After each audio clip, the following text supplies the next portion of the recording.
The Master of Existence lurks in us. Oh my gosh. The Master of Existence lurks in us. Why would Sri Aurobindo use the word lurks? Because he often speaks about the divine stealing in. And he says,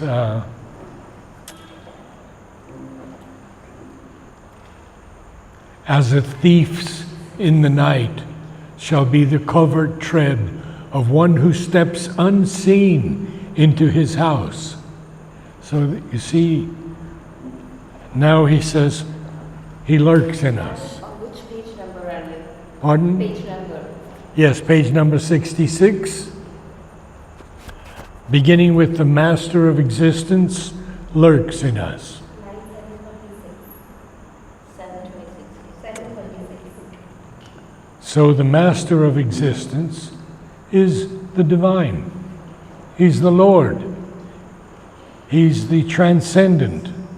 And yet he has decided, being the one, to create the many.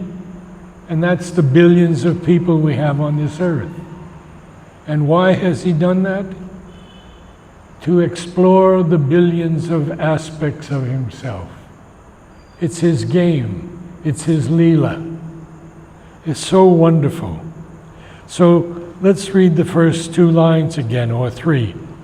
The Master of Existence lurks in us and plays at hide and seek with his own force.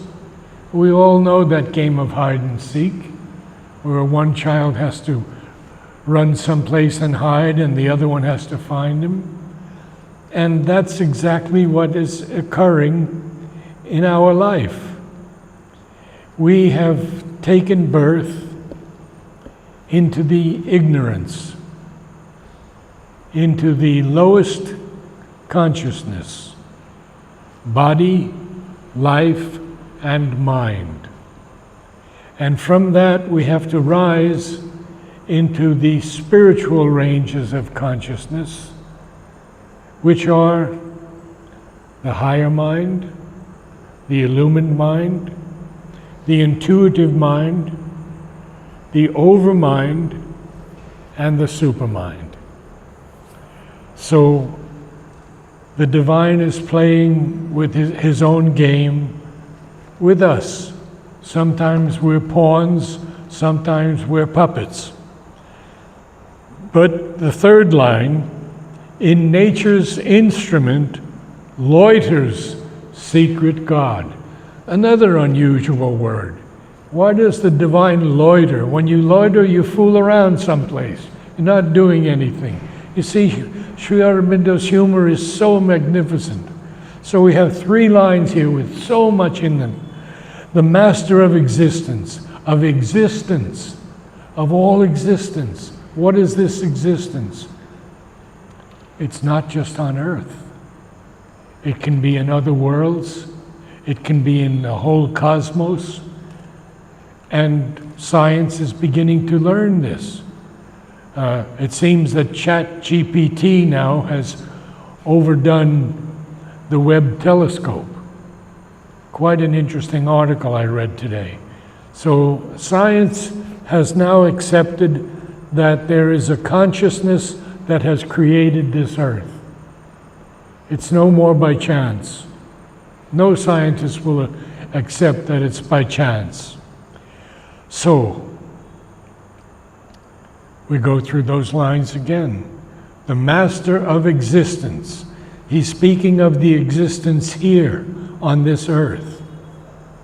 Because this earth is the only place in the entire cosmos where evolution can take place, where we evolve. The Master of Existence lurks in us and plays at hide and seek with his own force. He's playing with his own force. In nature's instrument loiters secret God. Again, secret, see? Secret, lurks, loiters. Oh, it's wonderful poetry. Because it is poetry that is considered the highest of all poetry, iambic pentameter. Pentameter means 5 beats in a line. Meter, 5 beats in a line. But what does iambic mean? Well, an iamb is a beat. Short, long. The master of existence lurks in us and plays at hide and seek with his own force.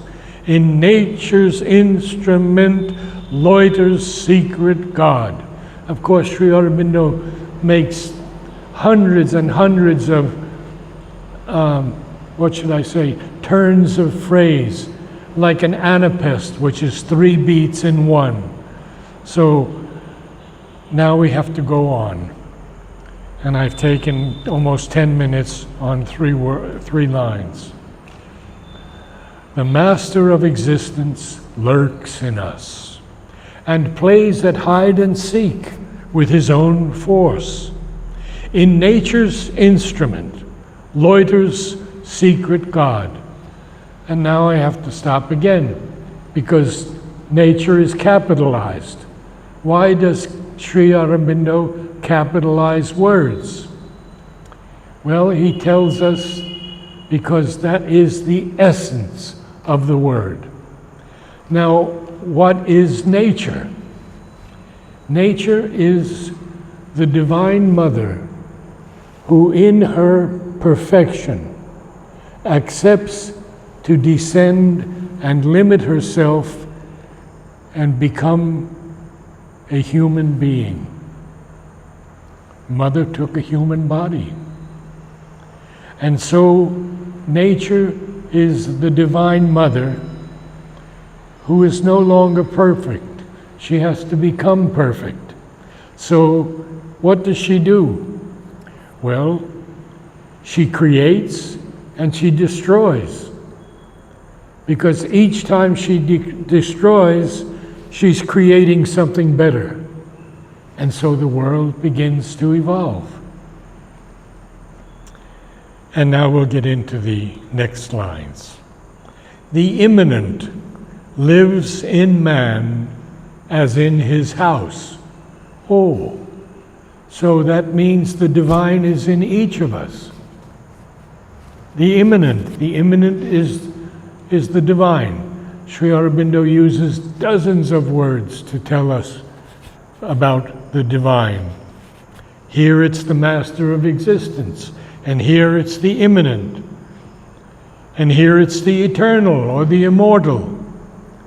So we're learning so much in just these few lines. The immanent lives in man as in his house. Mother says the divine person is in each of us, waiting to come out, waiting to manifest. But the only way he can manifest is if we awaken the psychic being in us.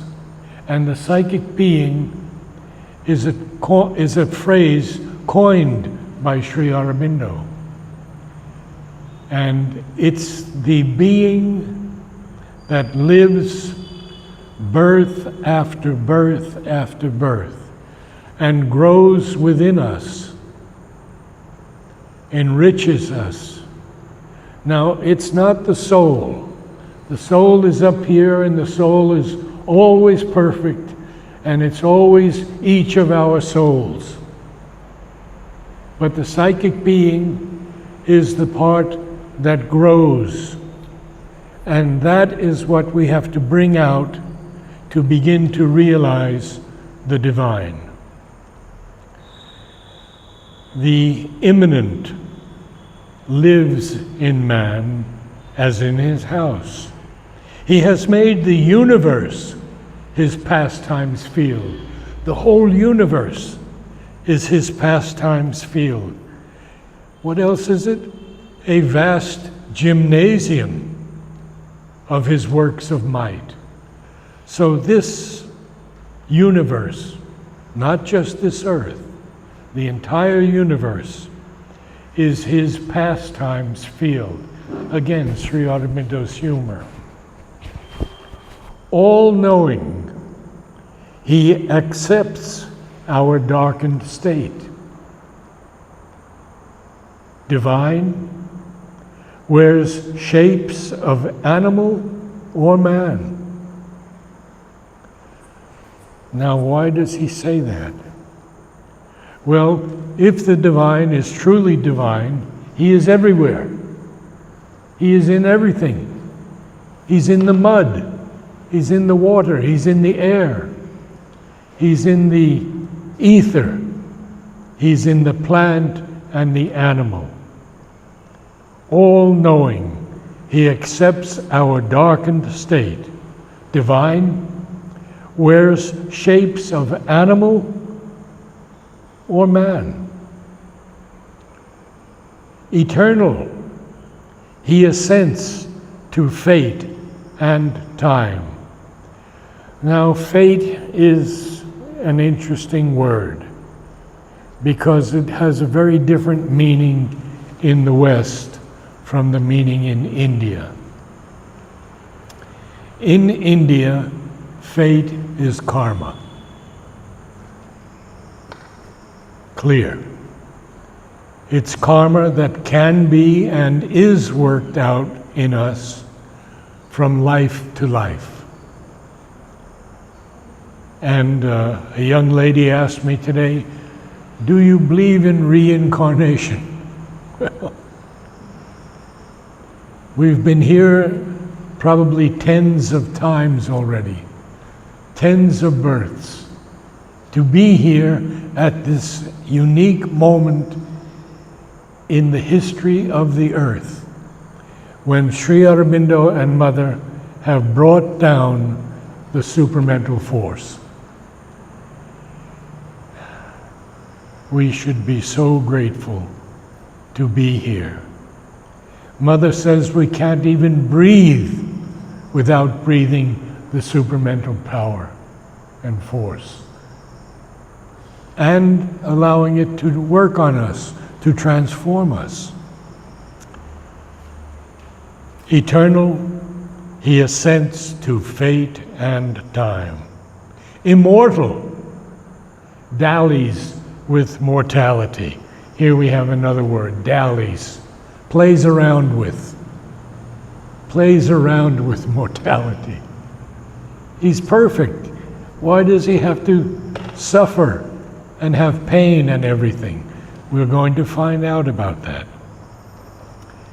So we continue now, and that will be the end of this page.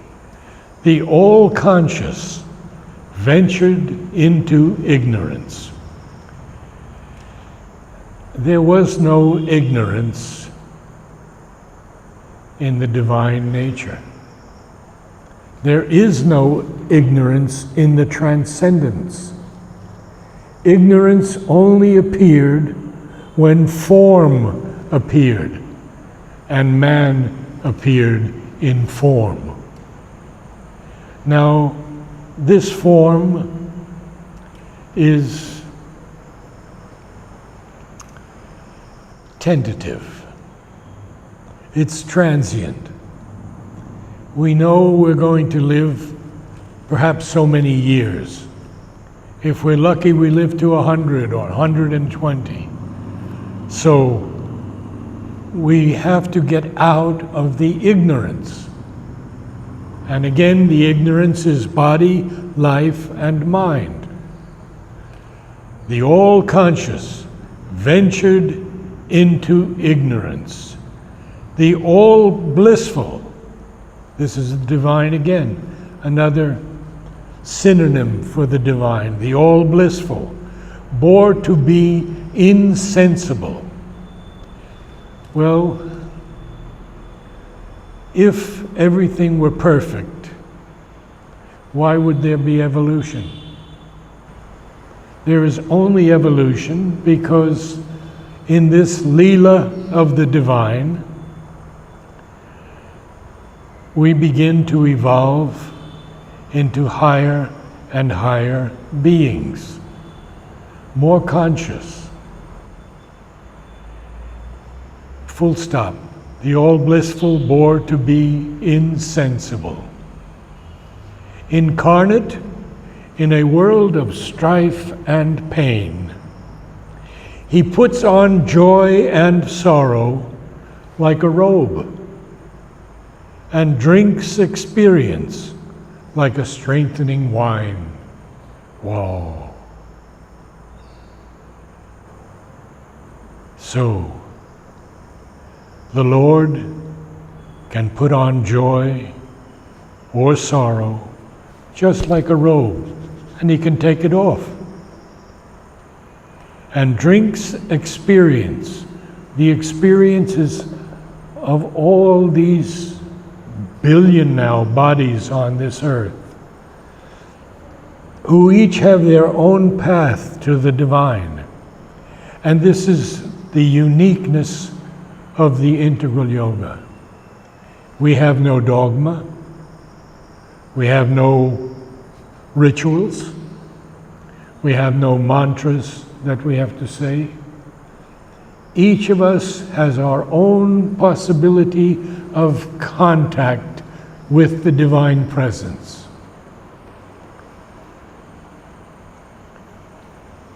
He whose transcendence rules the pregnant vasts.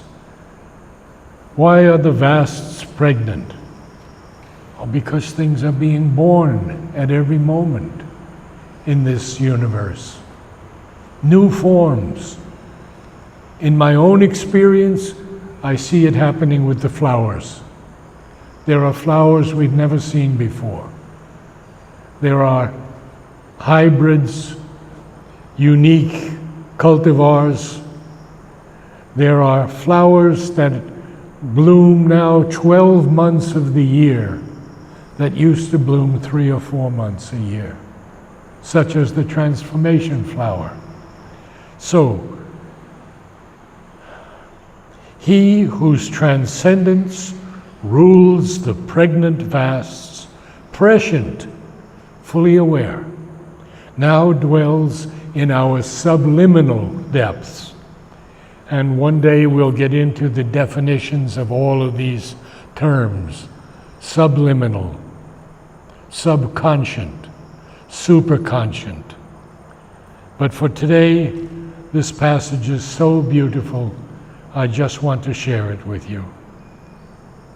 Prescient now dwells in our subliminal depths, a luminous, individual power alone.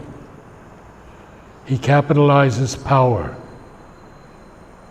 because it's the divine power. And now there's a little indented section. And this I'm going to read out completely, and then we can go through it. But it needs to be heard once totally within our consciousness. Please.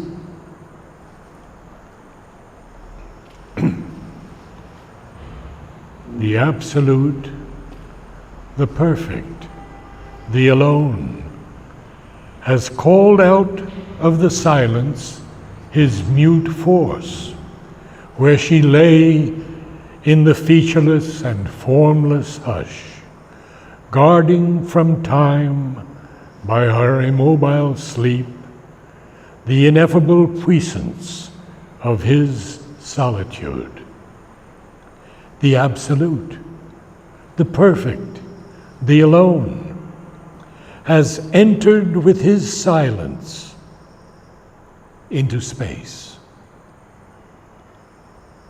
He has fashioned these countless persons of oneself. He has built 1,000,000 figures of his power. He lives in all who lived in his vast alone. Space is himself, and time is only he. The absolute, the perfect, the immune, one who is in us as our secret self, our mask of imperfection has assumed.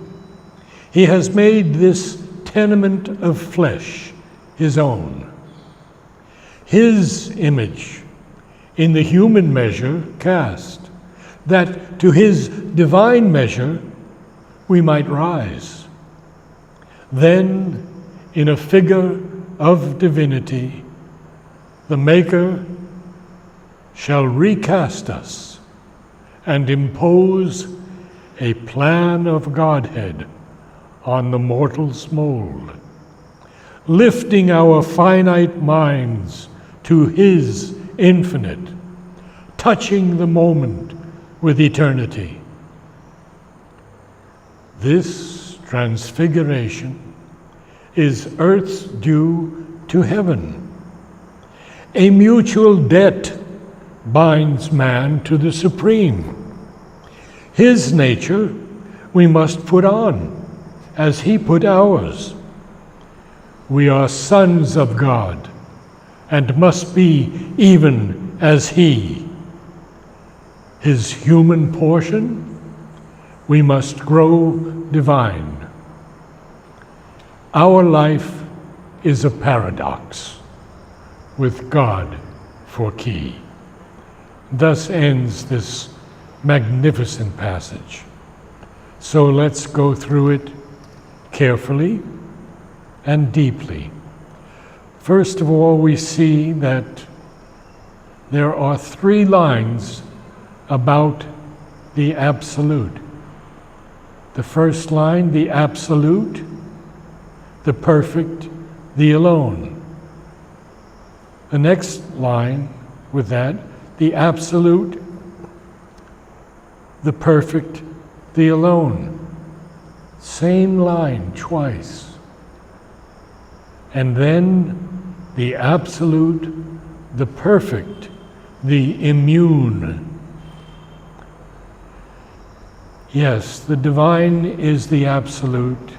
He is the perfect. And he is the alone. There's a line in Savitri, alone with the alone. It was a line that Amal Kiran and I used to enjoy reading. What has the Absolute done? He has called out of the silence, this eternal silence, his mute force. Now, mute in Savitri, as well as dumb, is always silent. There's no pejorative of dumb, as we would say, he's dumb. That never occurs in Savitri. Dumb is always silent.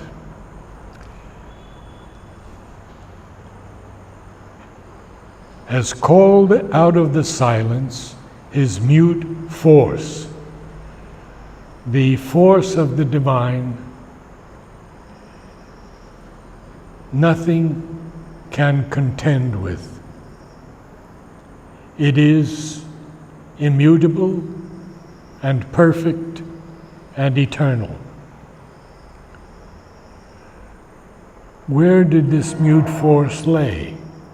Where she lay in the featureless and formless hush.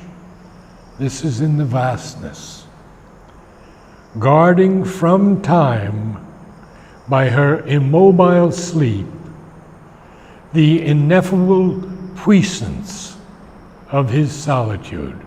The puissance, again another word for the power of his solitude.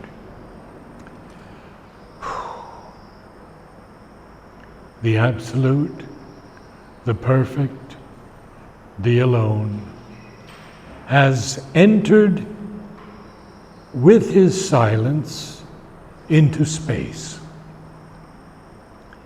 He has fashioned these countless persons of one self. So in the Life Divine, we read that the divine is one, but he has created the many, and the many are also the one. Therefore, every being on earth, everything on earth is an aspect of the one. Every animal, every insect, every flower. He has fashioned these countless persons of one self. He has built 1,000,000 figures of his power. You know, so many eons ago, we had the dinosaurs. They've disappeared from Earth. They were no longer needed by the Divine Mother. We can call Gaia, or we can call nature, and she destroyed them to create the beauty of so many animals that we have with us now. He has built 1,000,000 figures of his power. He lives in all who lived in his vast alone. Oh, that's a very important line.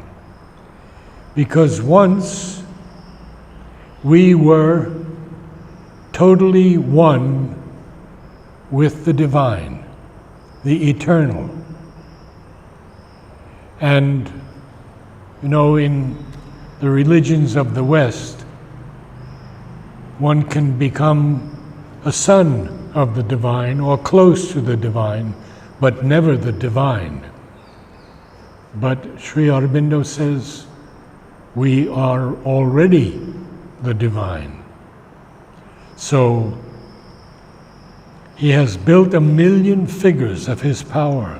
He lives in all who lived in his vast alone. Space is himself, and time is only he. We can repeat that mantra, and a vastness will open up in us also. Sri Aurobindo talks about the word and the power of the word. And he says that when we recite Namajapa or mantra, we call into us the divine power that we are calling to. And then Sri Aurobindo tells us it's like the word in the Bible.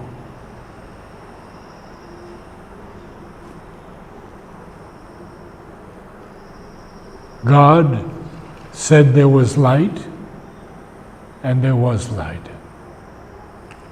The power of the word. There was no light before. God said there was light, and there was light. Space is himself, and time is only he. And now we get to the third one. The absolute, the perfect, the immune. Nothing can touch the divine. He does not know sadness, he does not know pain, he does not know grief, because he's perfect. But the next line tells us so much. One who is in us as our secret self. Oh. He has made this tenement of flesh his own. This tenement, this house, our body. He has made this tenement of flesh his own. His image in the human measure cast. Yes, he's not walking around here on earth as God, because he's cast himself into us, and he wants us to make the progress to become divine. His image in the human measure cast, that to his divine measure we might rise. Then, notice there's a semicolon after rise. Then, in a figure of divinity, the Maker, again, another word for the divine, the Maker shall recast us and impose. That's a very interesting line. Mother says it's going to happen. The supramental force is here, and those who are open to it are going to receive it. So the divine is going to impose a plan of Godhead on the mortal's mold, on our form, on our figure, on our mold, lifting our finite minds to his infinite, touching the moment with eternity. And then he's going to tell us something very, very interesting that we may not really understand yet. He's talking about the transfiguration. This transfiguration of man into God, is earth's due to heaven. Why is it earth's due to heaven? Because the divine brought down all of this power into our souls, into the earth. And the earth is the foreordained home of the divine. There's a beautiful line in one of the later cantos. This earthly life change to life divine. It's going to happen. People, we don't have to concentrate on all the negativity and all the darkness that we see around us. And there is plenty. Sri Aurobindo says, more than enough. What we have to do is find the harmony amongst each of us. A harmony that is untouched by sin, desire, evil, anything. So, this transfiguration is earth's due to heaven. And now he's going to explain that. A mutual debt binds man to the Supreme. His nature, the divine nature, we must put on as he put ours. Don't forget that the avatar has to suffer when he brings down a new force. Rama, Krishna, Christ, Sri Aurobindo Mother, all had to give up the body to implant the next stage of the evolution on earth. They don't suffer because they're divine. They suffer as we suffer, and transform that suffering into solace and peace and light and love. A mutual debt binds man to the Supreme. His nature we must put on, as He put ours. We are sons of God, and must be even as He. His human portion we must grow divine. And then he ends this passage with, our life is a paradox with God for key.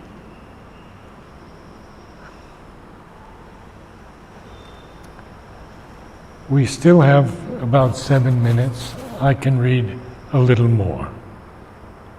Page 68. But meanwhile, all is a shadow cast by a dream, and to the musing and immobile spirit, life and himself don the aspect of a myth, the burden of a long, unmeaning tale.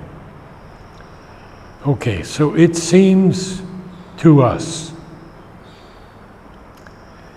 that this life is possibly a shadow cast by a dream. Certainly the Buddhists and the Mayavadins believe this. All this is illusion, get out of it, find the eternal peace, not God, understand, not God, just the eternal peace, which is somewhere in that range of spiritual consciousness. And to the musing and immobile spirit, life and himself don the aspect of a myth. What does don mean? It means puts on. Life and himself put on the aspect of a myth, the burden of a long, unmeaning tale.